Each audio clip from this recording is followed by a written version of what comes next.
Over the past few years, I've been learning more about the limits of my own memory. Major parts of my childhood are lost to me for reasons I've only begun to understand.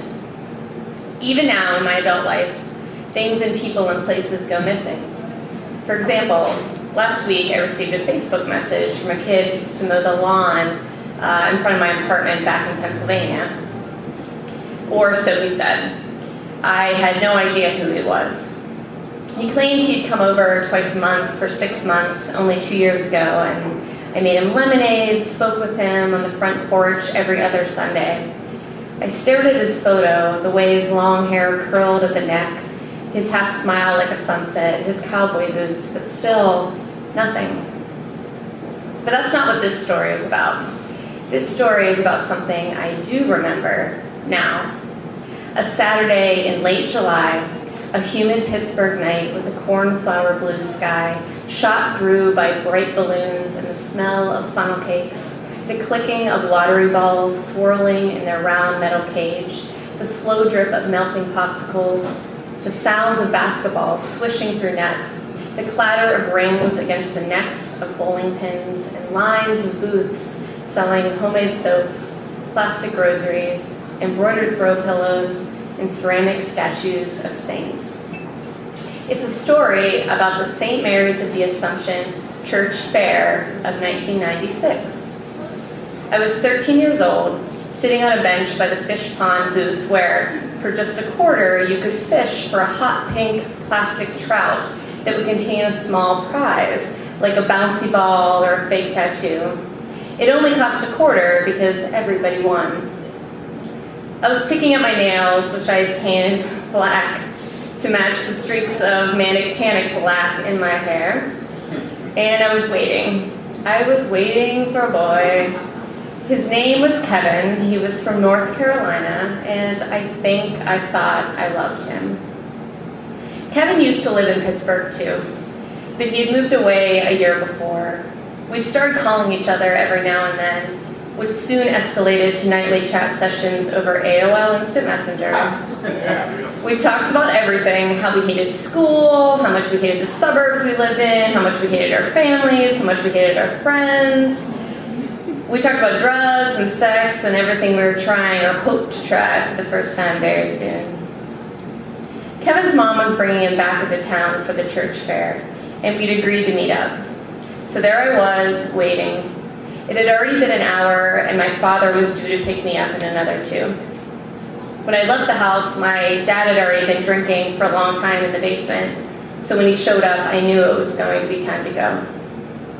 I began to lose hope, watching families walking by, children clutching stuffed animals, young couples holding hands and sharing fried Oreos. Then, finally, I saw him, by the corner, by the cotton candy stand, beside his mother, who was talking to the pastor. Kevin. So much taller than he had been the previous summer, wearing baggy black jeans, a wallet chain, a Green Day t-shirt. His dark brown hair felt shaggy in his face, but I could still make out the shine of the bluest eyes I'd ever seen in my life, up until that point in my life. We didn't hug or even touch at first. He asked if I wanted to get a drink, so we walked to the slushy stand. We talked until the sun set, the lights of the fair turning off one by one. We went into the parking lot and we sat in the dark, and we both knew time was running out. He grabbed my hand. He held on to it. When my father pulled into the parking lot, I panicked, felt the rush of every emotion at once. Disappointment, the moment was over, pride that it even happened in the first place, fear that my father would see us, relief that I didn't have to think of anything else to talk about, joy that I finally had a happy secret. I quickly explained to Kevin I'd have to leave and stood up, but he held on to my hand a little longer. I have something for you. He pushed a note into my hand. My father honked the horn. I left.